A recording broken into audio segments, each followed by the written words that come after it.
Thanks for coming this morning on this topic called "Keep on Asking." I'm going to talk to you about a topic called "Keep on Asking." What is "Keep on Asking"? It is like I still remember in my growing up times. I can say very well.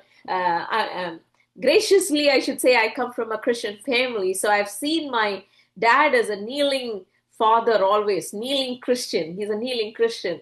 So I would say, Dad, uh, my fees have to be paid. You know what he'll answer? God will pay. Or he will say, like, God will, and he will be continue to kneeling down and praying all the time. And then I would say, like, Daddy, it's already date. My date is gone. I am on the list. I am on the list. He'll say, keep on asking. So I want to tell you, I'm not talking some theology or some philosophy to you. I'm talking something very practical. I tested it and I'm talking this to you. So um, because I've seen it in real time, okay? We're going to talk about the topic called Keep On Asking. I like this quote from John Bunyan: a praying man will stop sinning, a sinning man will stop praying. It's very simple. A praying man will stop sinning, and a sinning man will stop praying. If you ask someone today morning and ask them, when was the last time you prayed?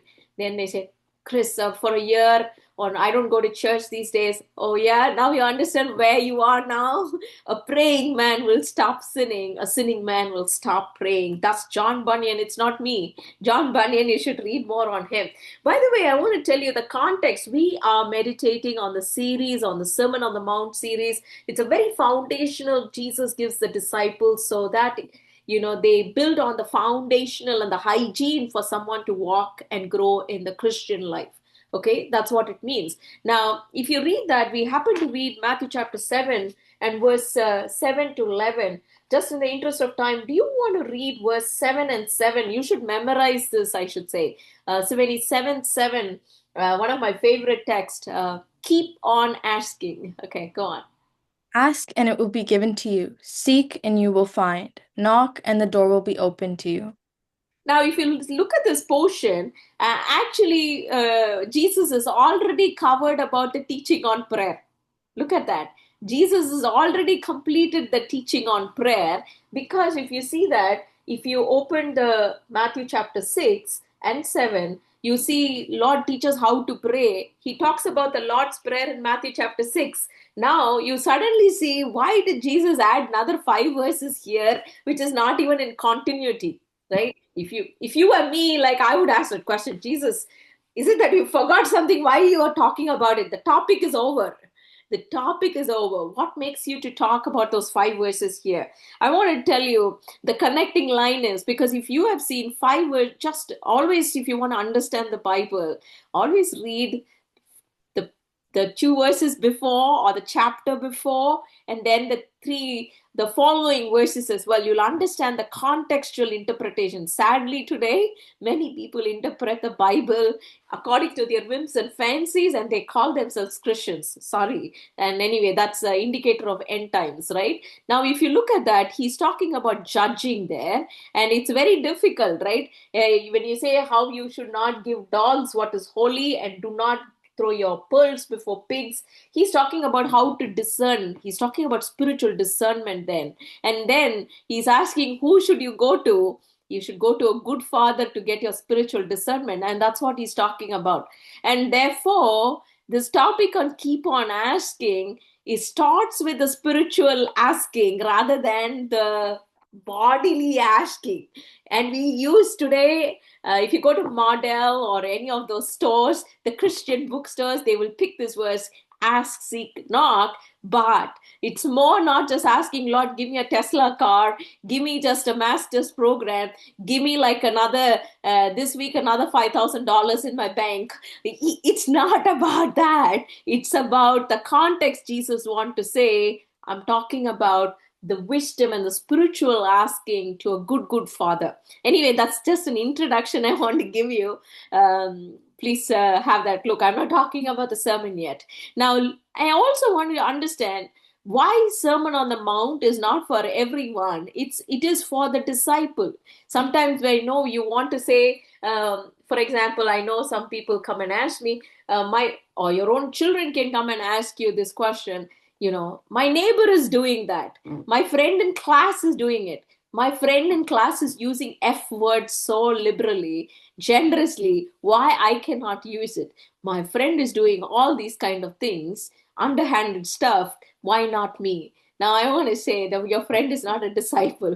Your friend is not a disciple, but you and me made a decision to follow Jesus. No turning back. Deny the cross, deny yourself, take up the cross, and follow me. You did that, right? When you got baptized, that's what you decide. So, Sermon on the Mount for teaching and foundation applies to the disciples, not to someone, I would say, who don't know Jesus yet. What makes me say that? You can turn with me to Matthew chapter 5 and you can see verse 1. You want to read that? Chapter 5, Matthew chapter 5, verse 1. Yes.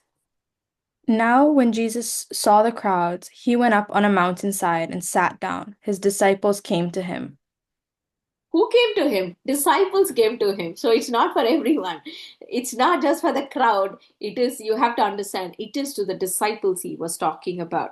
My friend, I just want to, given this context, I don't know if you somebody here, you're struggling in prayer, like you find praying is boring, or you're scared of praying, or you're tired of praying, or you're even thinking like, oh my God, I prayed, what did I get? I didn't get any answer. Am I praying into some box, into an empty wall? I know some of you come and tell me that, Chris, you're telling this is the best habit and powerful habit. I understand, but I've been praying for ages, but um, am I speaking to myself? Is it hallucination and delusion? Clinically, some people come and say, prayer is a delusion. Oh, really? No, my friend, I want to tell you, for to get that correction, when you close your eyes and pray, you're not talking to a stone. I want to be very clear. You're not talking to an idol or a stone or an imagery. You're talking to a person. Okay.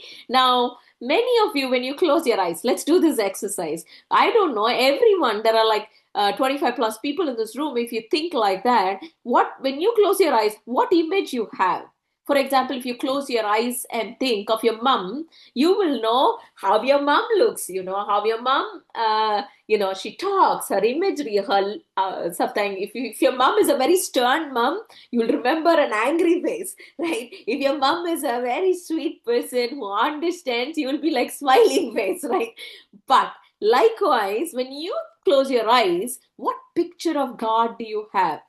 Some of you think God as a schoolmaster, right? In fact, Derek Prince talks about, he's a famous teacher, Bible teacher. He talks about what image you have of God. If someone has like if someone thinks God as an FBI agent or a cop, imagine what will they pray? What will they pray? They cannot pray, right? Oh, there's a cop chasing me. God is a cop and all that. And my friend, I want to say that for an atheist, many people think God is a scientist or a researcher. No, He is a maker of heaven and earth, right? Now, I want to say, if you want to seriously build your this habit of prayer, one powerful imagery which has helped me, which can help you, and which God reiterates and God recommends, is the powerful imagery of a running father. What makes me say that? Come on, you and me have fallen short on the grace of God. I've sinned. And every day Jesus says you need a wash, you need a clean up, and then you go before him dirty. I go before him dirty, and then I would like to see a running father. He cannot like say, I have removed your sin as far as the east from the west, right? So a running father. Let's turn to Luke chapter 15:20. I would say if you close your eyes, you should not see a schoolmaster, you should not see a FBI agent, or you should not see any other person or the enemy, or someone thinks like, oh my God, he's so dangerous.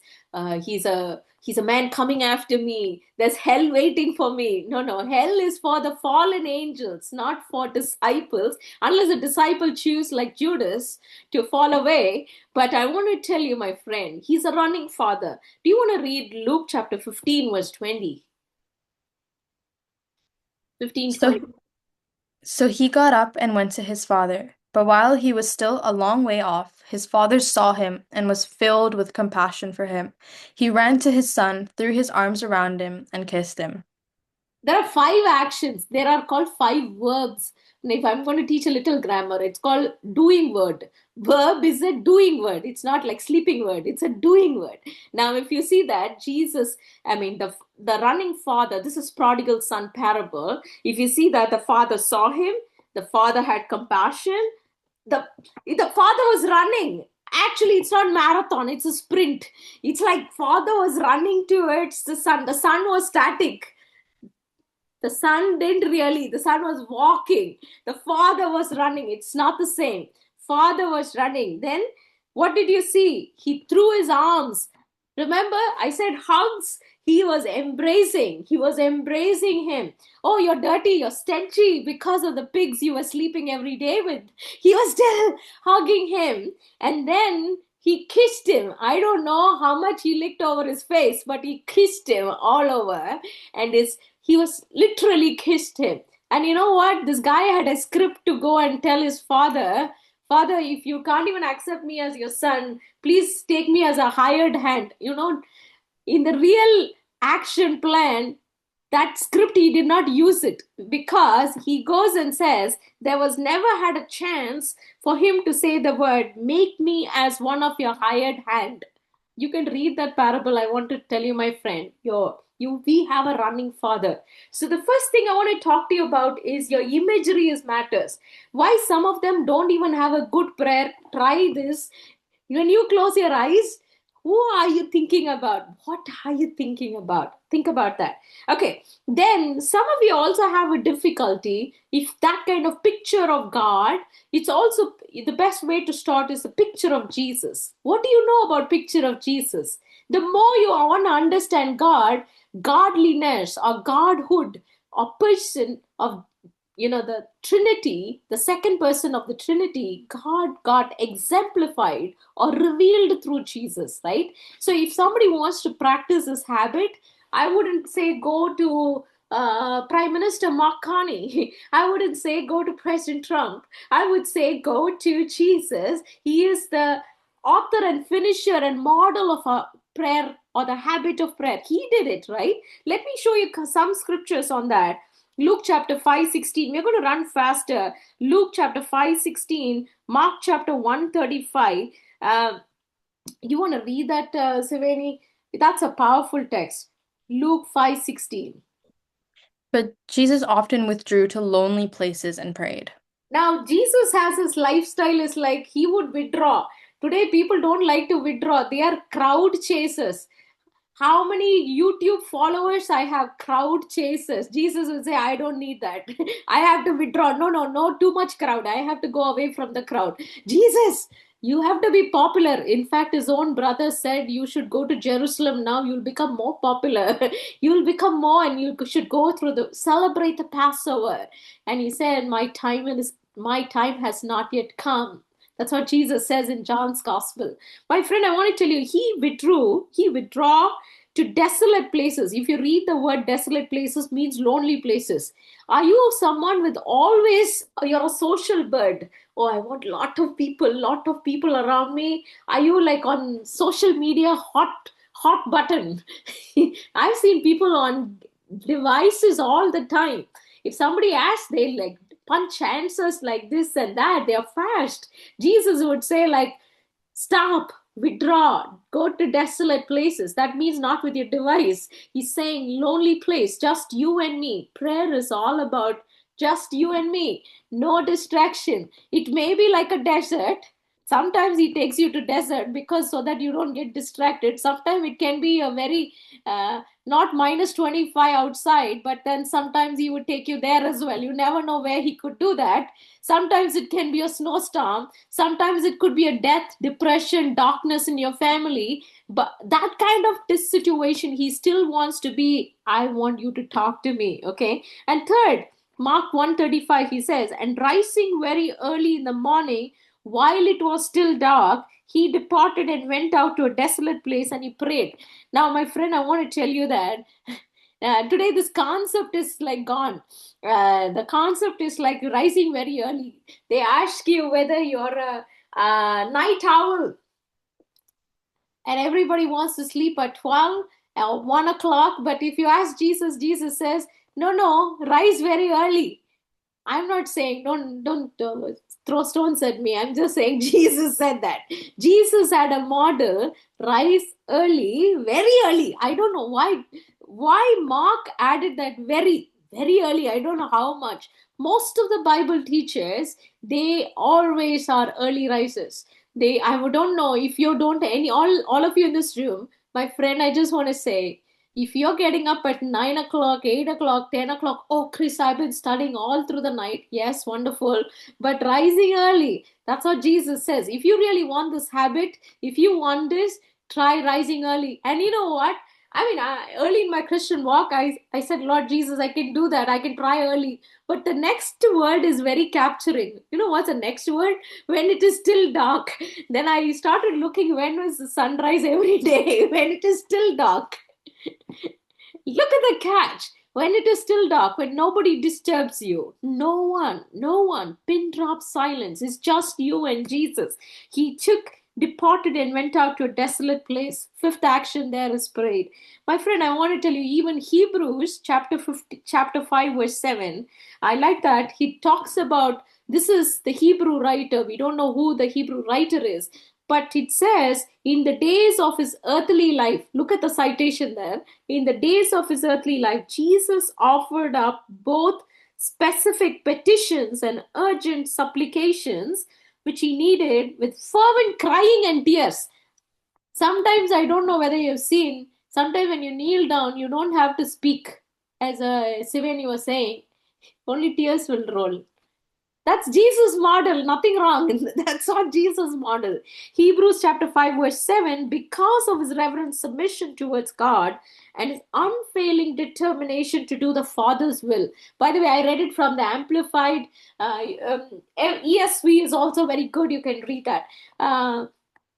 With this introduction, I'm going to tell you how to build on this. Keep on asking. So I put an acronym so that you'll remember it, and you can even go and teach this to someone who wants to become successful. If you're chasing after success, my friend, this is a habit you cannot compromise. This is a foundational habit. Number one, I would say the acronym there, I took the word pray. Pray. P stands for persistence. Okay, persistence. R stands for repetition makes persistence. Repetition makes persistence. A, asking order. You know how to ask? The order of asking. If you go to a chef and you say, oh, you're a baker, which one should I put first, eggs or flour? He will tell you, no, don't put this first, that first. Put in this order, asking order. A stands for, Y stands for yield in prayer. Let's jump fast. I know in the interest of time, let's go quickly, and I'm going to wrap up faster. Number one, I want to tell you the persistence, right? If you look at this word persistence, interestingly, if you find this particular portion, persistence, Matthew chapter 7 talks about it. Matthew chapter 7, you saw this portion of 5 words about ask, seek, knock. You find this word. I don't know whether you looked at this acronym there. If you say asking, seeking, knocking, take the first letter of each word, you'll find the word ask. Right? It's a consolidation. Jesus is talking about whether you do asking, whether you do seeking, whether you do knocking, it's all about ASK. Okay, so we are talking about ASK. Now, interestingly, if you look and search the scriptures about the Bible throughout, page to page, cover to cover, you read, you learn so much about asking. I know today you go and ask your mom, your dad, your teacher, and everything. Did you ask Jesus? Before you could ask anyone, did you ask Jesus? Today you go and ask internet, you ask AI. AI, please tell me. You at Chat GPT, you ask, did you ask Jesus? I tell you can become more stupid by asking all the people without asking Jesus. My friend, I want to tell you, two gospels talk about the same formula of asking. I was like surprised. Even Dr. Luke records that. If you're really serious about studying about it, you should also read Luke chapter 11, verse 9 to 13. I don't have time, but you can see the same wording. The English and the wording and the Greek phrasing, everything is same. It's about asking. Keep on asking. You can find the word. It's identical wording. Let's go into an interesting phrase. I don't know what version of the Bible are you using. It's like NIV, ESV, or whatever.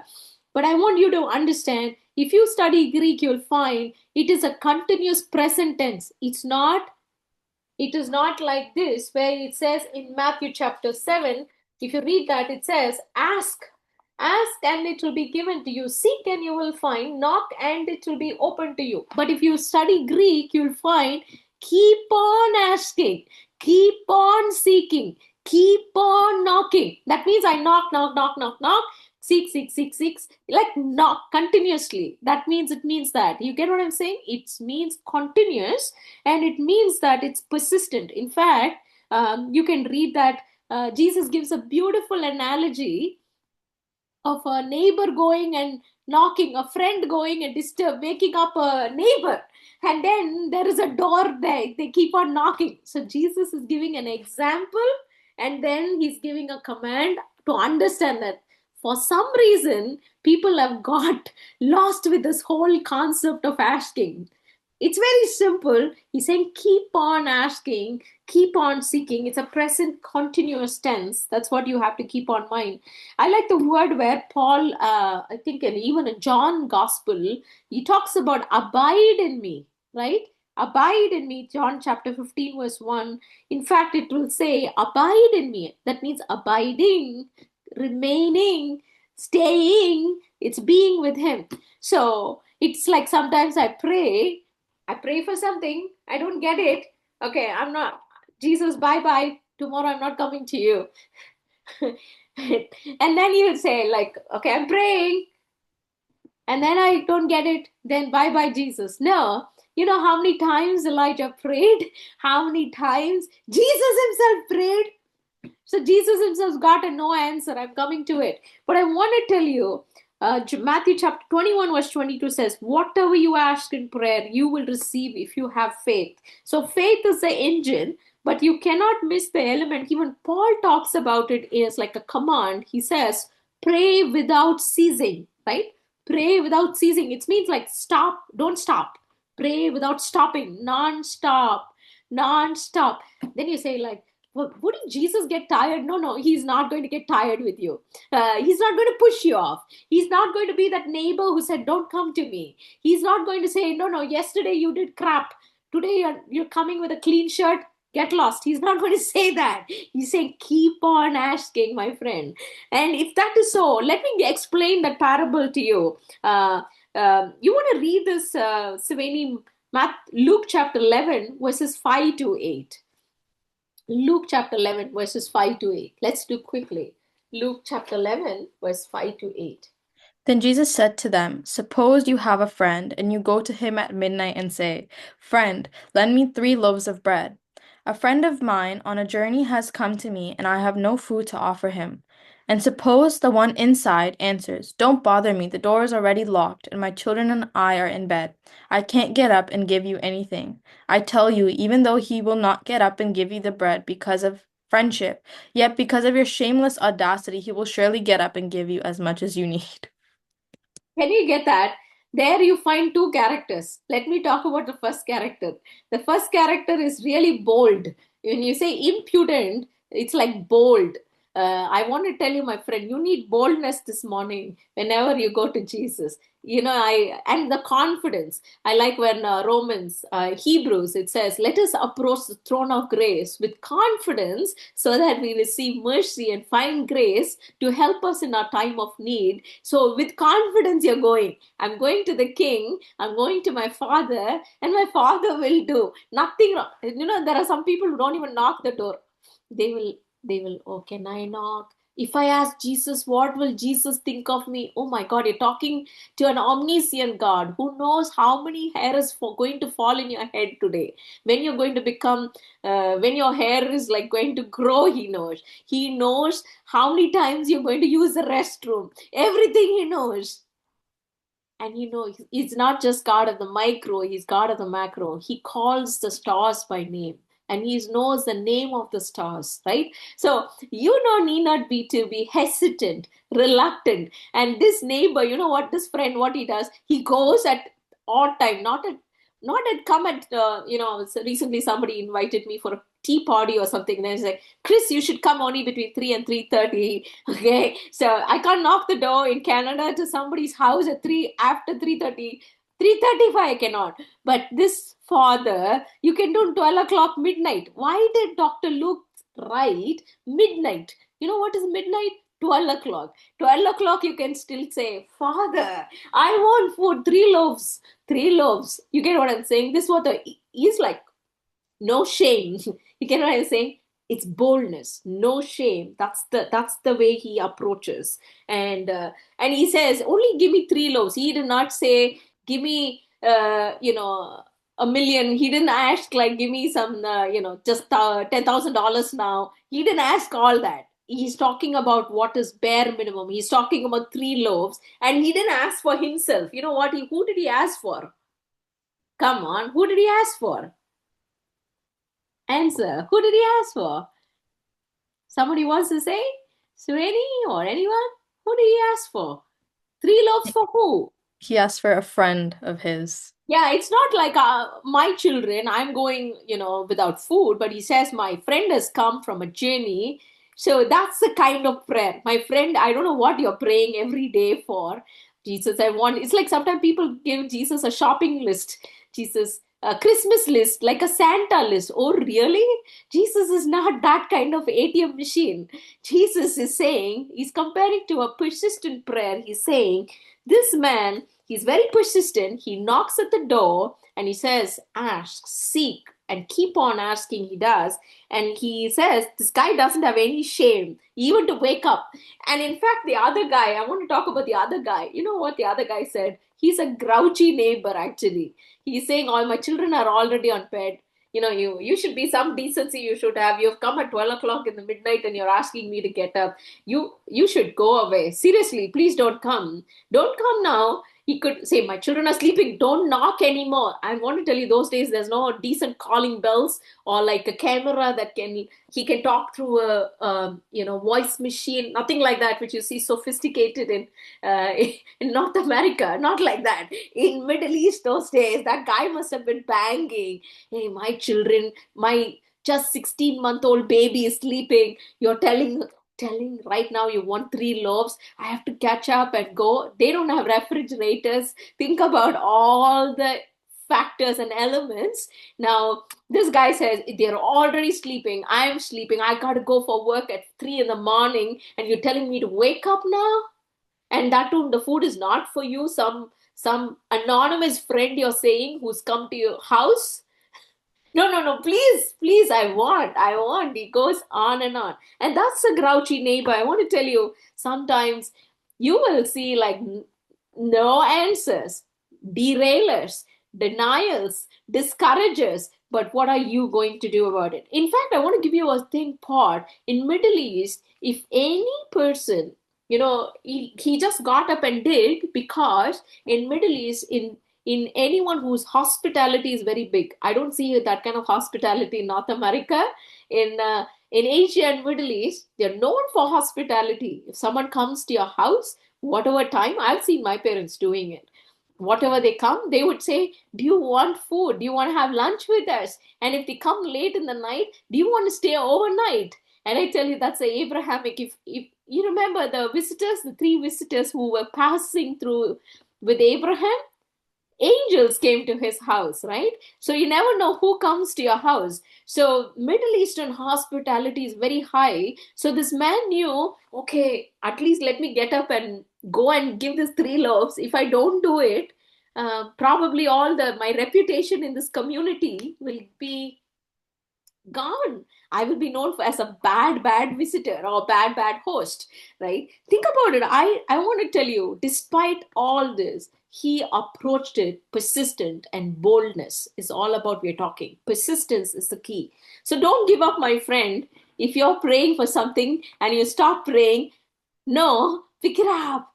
Pick it up. Don't, something is getting you off the rails. It's okay, but pick it up.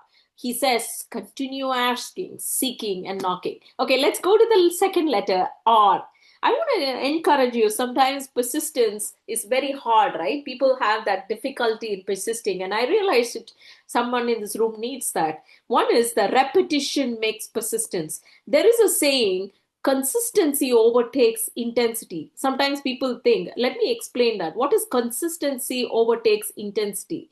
Sometimes, like, if you're in a weight loss program, let's take that, right? You want to do exercise, you want to do exercise, and for some reason you're missing because of your laziness or you're busy, okay? And you do like one and Mondays and Thursdays and 2 days you're doing, and then you forgot about it, and then you think, okay, Saturday's come, I have to do a heavy weight loss, and then I'm going to compensate for all the rest of the 4 days, and then you go big time, and then you come with a sore leg and a broken feet. Okay, that's what happens. Now Jesus is saying it's not about intensity, it's about consistency. He's saying, are you praying every day? Every day you come into the same spot. If you say 5 a.m., if you say 6 a.m., are you in the same spot every day? He's waiting. The good Father is waiting. But are you doing a gate crash? Like, okay, I didn't pray all through this week, so I can go.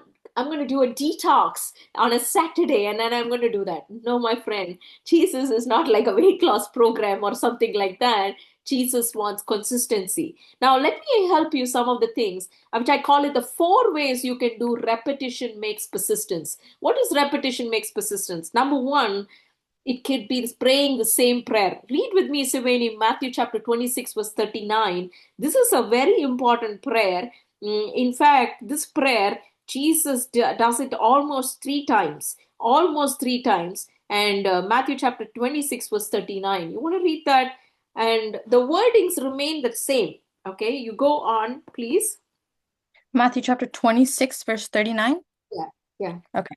Going a little farther, he fell with his face to the ground and prayed, My Father, if it is possible, may this cup be taken from me, yet not as I will, but as you will.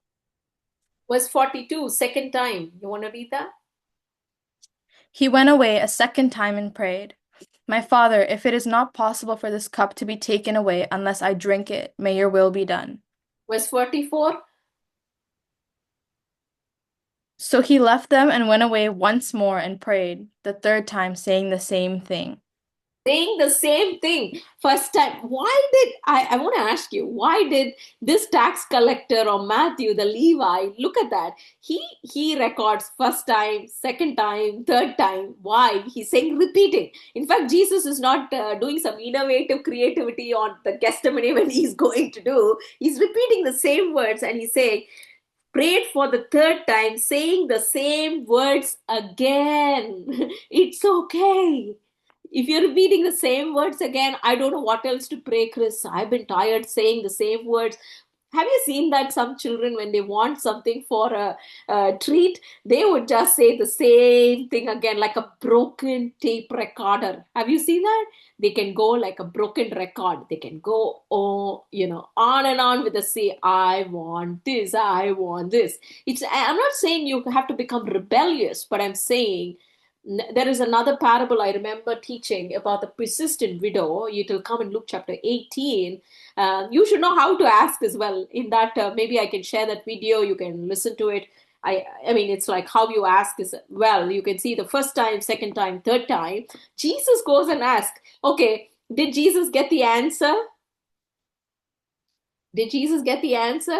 Yes, he got the answer. The answer is, the cup is not going to be removed. He already got the answer because people were at the doors with lanterns and clubs and swords standing, and the betrayer is at his feet already, at the doorstep already, in the park, in the garden already. Now, he got the answer. So I want to tell you, if Jesus itself got a no answer, who are you and me saying like, oh, I should get an yes answer for everything? Now, some people will say like, oh, I've been praying, praying, praying, God didn't answer. No, no, this is not Canada Post. Okay, you will get an answer. It's not immigration Canada. These are like bodies, they don't even respond to you. Like it takes ages for them to respond, but you're talking to heaven's button, the heaven's door, and he will say yes, no, wait. He will answer that. And in this case, it says very clearly, in fact, C.S. Lewis says, in Gethsemane, the holiest of all petitioners prayed 3 times that a certain cup might pass from him. It did not. You should go and read that from C.S. Lewis. My friend, the second part I want to tell you, repetition makes persistence. Second thing is, his title is a good father. I know I told you about the imagery of a good father. You see that in Matthew chapter 7, Jesus talks about 2 kinds of personalities there. One, he talks about a good father and a evil father. What makes me say that? Go turn with me to Matthew chapter 7. You want to read this verse 11? What chapter was it? 7:11, Matthew chapter 7, verse 11. If you then, though you are evil, know how to give good gifts to your children, how much more will your Father in heaven give good gifts to those who ask him? Good gifts. So he says the human nature, your daddy and my daddy, or whoever your father, my father, or whatever, whoever father you have, I want to tell you, your earthly father is evil, he calls it. So human nature is evil. You and me are evil. So Jesus is giving a comparison. Our heavenly father, he's a good, good father. It's not a comparison. So you can't even compare an earthly father with your daddy, with the heavenly father. The heavenly daddy, you cannot compare. It's a contrast, actually. It's not a comparison. So he's saying he's a generous, good, good father. I love lots of songs on good father. He's a good father. There's no evil on him. God is good all the time. He's a good father, right? He only give good things to those who ask him, right? So, by the way, when you say ask him, the most important Luke 11 chapter 13 will talk about what is the good things he can give. And that's what I'm going to cover in the asking order, okay? So keep that in mind. By definition, no matter who you like, I don't know, if I come to your house and in your own room, if you have a idol or a poster of some great person, I want to tell you, the nature of the person is evil. My Bible calls it the nature of man is evil, and that's God's definition of man and woman in nutshell. Evil men. How can evil people can do good things? That's why your motive, you're created in sin, so you are by nature you're thinking evil. So why are you comparing yourself to God? He's saying like an evil man is different. So Jesus is talking the comparison to the lesser to the greater. The least person is the evil man, evil father. So your dad and my dad cannot be the comparison. He's a heavenly father. He is the heavenly father. No comparison at all for him. Oh, thirdly, how do you do repetition makes persistence? Be specific. Be specific. Look at that. I really like it. He says in verse 10. You want to read that? Verse 10. Verse 9. Sorry, verse 9. 9 and 10. Matthew chapter 7. Hmm.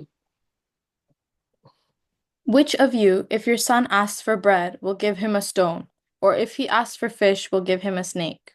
Now tell me, anyone in this, maybe your mom and dad can give you, if you say a bread, they can say, oh, you want a garlic bread? I thought this will be good for you. They can give you, or they can give you a pizza for it. But Jesus is very specific. If you ask for bread, you don't get a stone. And if you ask for egg, you're not going to land up with a scorpion. Luke chapter 11 talks about it. And if you ask for fish, it's not going to be a serpent. It cannot be say, okay, eat an octopus. He's not going to give you. It's like, he's going to say it's fish means fish.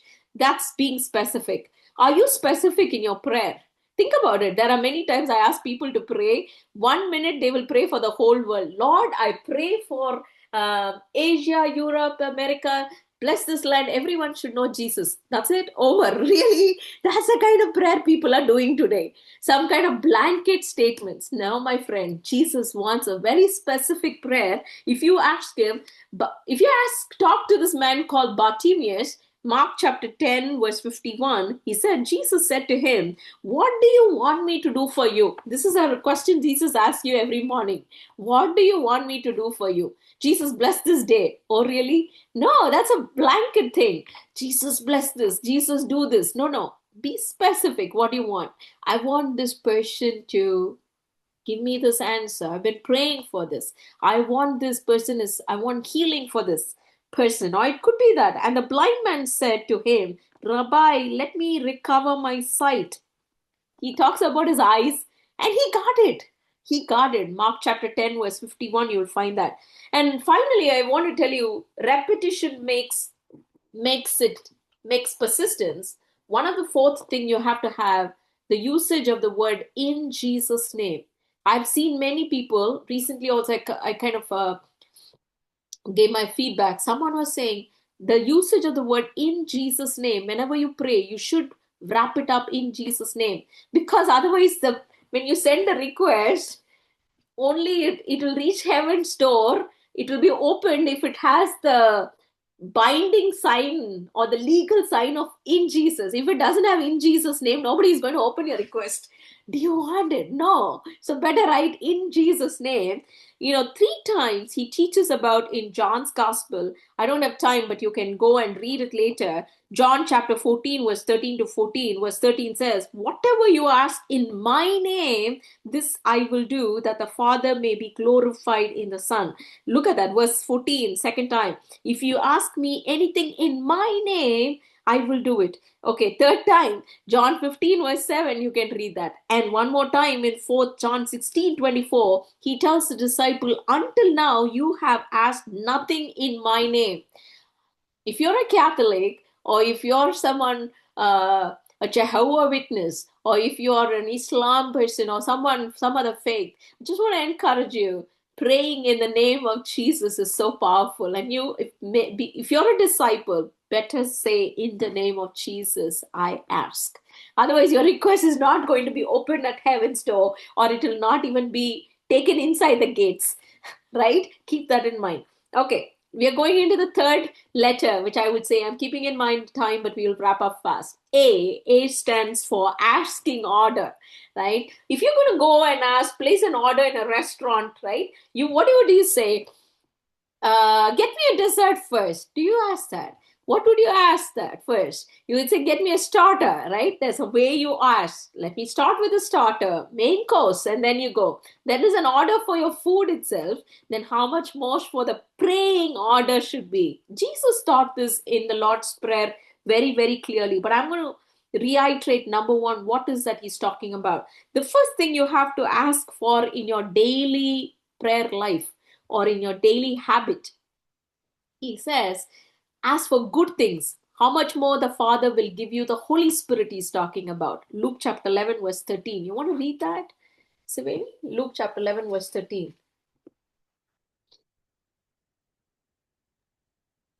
If you then, though you are evil, know how to give good gifts to your children, how much more will your Father in heaven give the Holy Spirit to those who ask him? I don't know, most of you, I don't know whichever denomination you belong to.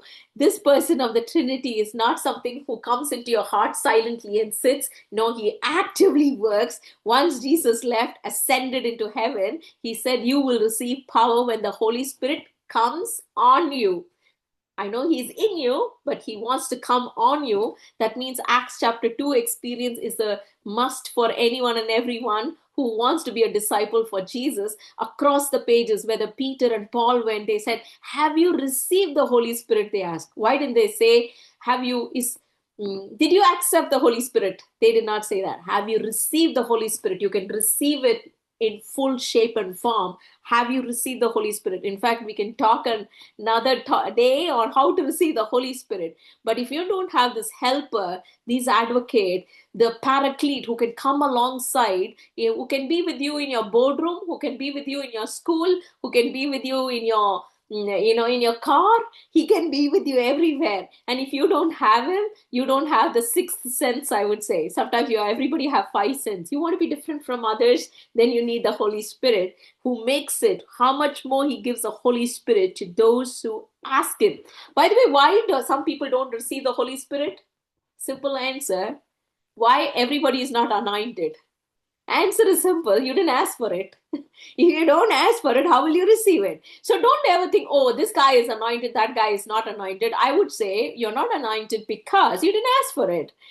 You didn't ask for it. So think about it. Because he knows, and he's a God who is wanting to give us the good things of the Holy Spirit. Second, I want to tell you, if you ask daily, I would say, Lord, let your cup, let your anointing run over. He talks about, his name is called Jehovah Makadesh, which means the Lord the sanctifier, right? So you need to ask for the Holy Spirit for so much. You should feel him all throughout the 24 hours, right? Even when you're sleeping, the Holy Spirit works on the background. Okay, that's beautiful. Okay, let's go into the second part you want to ask in the list, in the asking order. I would say it should be wisdom. It should be wisdom, because this gospel portion is parked between judging, and it talks about the golden rule. It comes in Matthew chapters, the portion where you find 7 to 11 verses exists between judging and the golden rule of how to love others. It talks about wisdom. It talks about wisdom, the spiritual discernment. The 10 times wisdom which Daniel has, when that's what we need to ask you. In fact, I like what James write in 1 chapter 1:5. If any of you lacks wisdom, let him ask God, who gives generously to all without finding fault. It's generous. He's not going to say, oh, yesterday you did that, you messed up, you are rough that day. He's not. Without finding fault, it will be given. I don't know when was the last day you even asked for wisdom. It's not like once upon a time you ask for wisdom. No, every day you need to ask for wisdom. Asking order. Don't miss it. And I cannot miss King Solomon asking it, right? King Solomon cannot miss that. Even as a young uh, king, he did ask for it. 1 Kings chapter 3, verse 9. You cannot miss that. My friend, third in the asking order, who should you ask? What should you ask for? It should be asking for others. I don't know what habit you have. Do you have a prayer journal? Do you have a prayer journal? If you don't have, better get one journal, I would say. Just write down whatever request, because I don't have a great memory, and I do that. I have a pad where I kind of write down all the requests. People say, pray for me, Chris, pray for me that. So you're going to pray for others. In fact, we think we learn this best if you're going through a sorrow. Say you're going through a job search, you're going through a education, you're going through a failure, you're having a memory problem. When you pray for someone, a failing student, for someone, God is going to redeem you, restore you. Where is the secret? It is Job chapter 42 of Job, book of Job chapter 42 verse 10.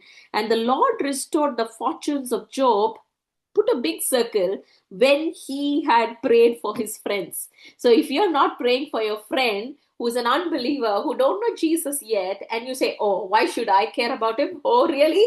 Go and ask Uncle Job. He will tell you that. Uncle Job will say, please pray. And Job got twice as much as he had before.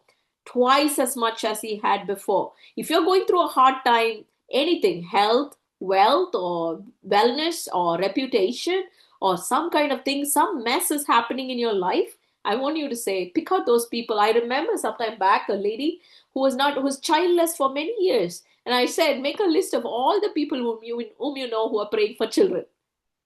There, she got a baby soon. And someone struggling with a teenager who is into drugs, you better pray for people on drugs. You get what I'm saying? I would say that's the Job's formula for prayer. Okay, when I was talking about the usage of the prayer journal, I would say write down every time, because it's so elevating when you check off that. When you say that person, you constantly ask them, hey, what happened?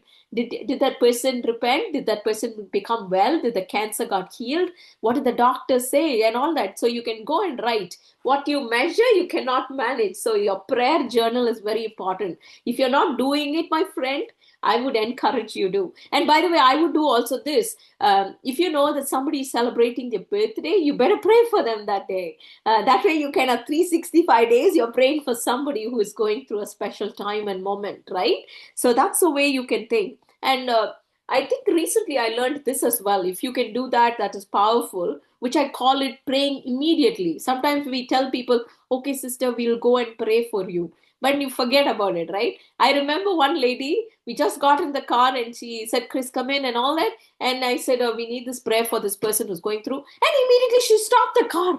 She stopped the car and on the sidelines, she just put it.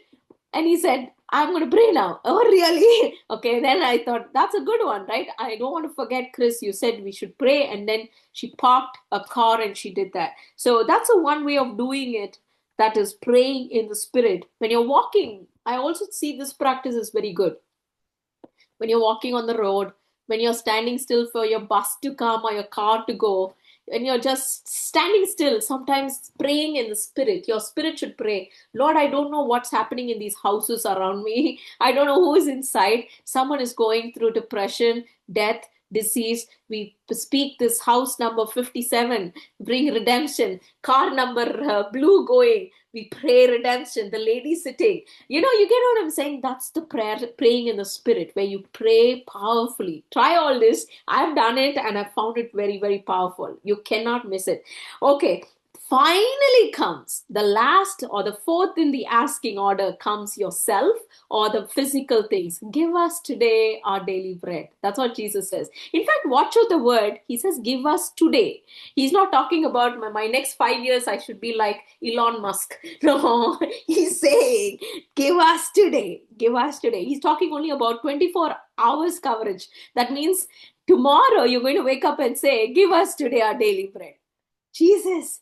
Yes, that's a persistence in prayer. Jesus' prayer is all about persistence. It's only 24 hours coverage, he's saying. He's not even talking about 72 hours, my friend. Sometimes you pray for the whole week. I know some people come and say, Chris, I pray for the whole month and I finish it. And then after that, I don't pray. Oh, really?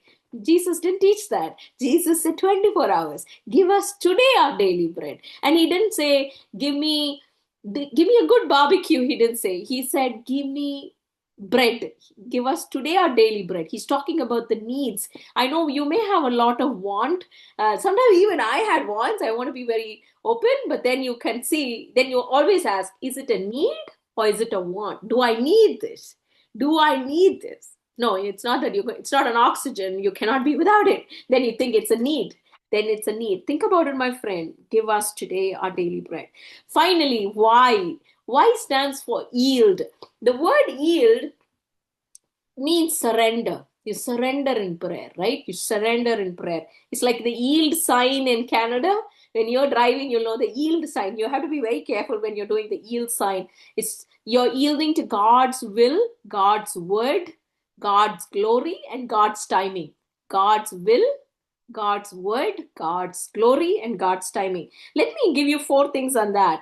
Number one, you have to keep in mind when you say yielding in prayer, I want to be very definitive. God answers prayer. What? God answers prayers. Verse 9 to 13 of Luke chapter 11. Do you read that? I don't have time, but you can see Luke 11 to 9 to 13. You see, for everyone who asks receives, the one who seeks finds, and the one who knocks, it will be open.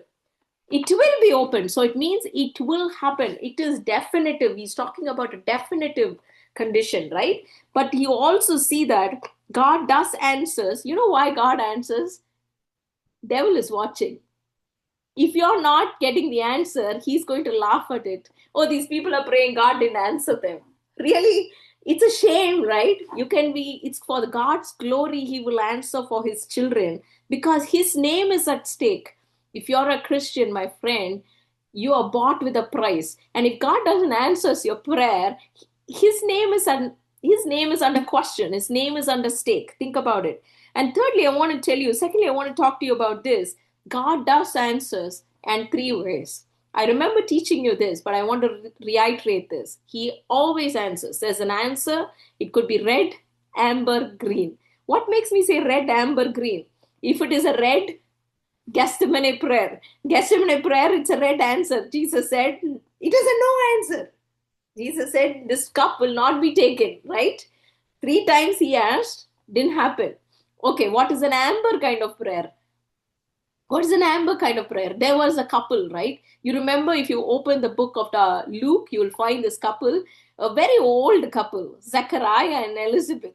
If you see that, this man is a very pious Christian. Nobody can beat him. Nobody can beat him. He's been praying for ages for a baby. And you know how old is he? Bible records it could be more than like 40 years, 70 years. It could be more than 70 or 80 years. And it's not the I'm sure she lost all her menstrual cycle power and power of menstruation and all that. She is gone. It's a dead body she has. And God opens the womb. You know why? God wants the timing of John the Baptist at the right time, because John the Baptist has to be a cousin for Jesus, and the timing is John has to baptize Jesus. So God worked on a timing. So, my friend, in your life could be an amber. You are in an amber stage. You're praying and praying, praying for somebody to change. You're praying and praying for some healing. You're praying for some financial recovery. Nothing happened. He is listening, but it's an amber. He is answering you. Or it could be a green. Sometimes I know, sometimes you pray for it. Lord, I want food today. I want this. And immediately by the end of the day, you have something what you wanted. If you ask King Solomon, he just slept overnight and he gets up in the morning and overnight he prays for his wisdom, right? You can check that in 1 Kings chapter 3 verse 15. King Solomon woke up and it was a dream. You can find that he got wisdom overnight. Sometimes you pray and it gets immediate. It's a green. So everybody gets an answer, but not all answers will be green. It is based on his will, his word, his glory, and his timing. Keep that in mind. I like, Siveni, what you said. It's kind of reiterating what the Holy Spirit wants to talk. Prayer is not a monologue, it's a dialogue. It's not one person talking over and then keeping the phone, but then you ensure that talk. How do you see? It should be a kneeling posture where you open Bible and you pray and he gives the words and you also talk, and it goes hours together, my friend. So that's how you listen to God's word. It's not speak, Lord, for your servant is listening. It's not listen, Lord, for your servant is speaking. Today, everyone has changed the word. They say, listen, Lord, Lord, please listen. Oh, really? That's not. Speak, Lord, for your servant is listening. I want to tell you, if you're really serious about building this habit, my friend, I want you to go one where I do this. If you think my style of prayer is shallow, not hot, it's very hollow, and you need a real definitive way to strength, maturity, you should go and read how Daniel prayed, how Jesus prayed, how Paul prayed. And the book of Psalms is a full of prayer book of songs, prayers of Psalm, like King David. So there is like a lot of models of prayer which will give you some depth on how to pray. Like if you see Paul's prayer, Paul is not praying, Lord, give me the next jacket where I can go or the next ship where I can go. He's saying, Lord, please cut off my name if my brother doesn't know Jesus. Cut me off from Christ. May I be accursed and cut me off from Christ, he says. That's Paul's prayer. It's a very dangerous prayer. But then I tell you, the more you mature, your prayer becomes more elevated, my friend. In conclusion, I just want to say, just prayer, keep on asking, seeking, knocking. Is make it your steering wheel. It's not like a spare tire. Sometimes people use prayer as a spare tire. Whenever they are in emergency, they go and take it. But God is saying, keep it as a steering wheel and not as a spare tire. If you have not done, my friend, make it. If you're discouraged, I want to encourage you. Make it continuous. Make it continuous. Keep on keeping on. Shall we pray? Father God, in Jesus' name, thank you for teaching us on this. Pray when you say persistence, repetition, and also where you're talking about how to the asking order. Help us to yield, oh God, so that we just ask things of what you want, your word, your will, and your glory. In Jesus' name we receive. Amen. God bless. Any questions?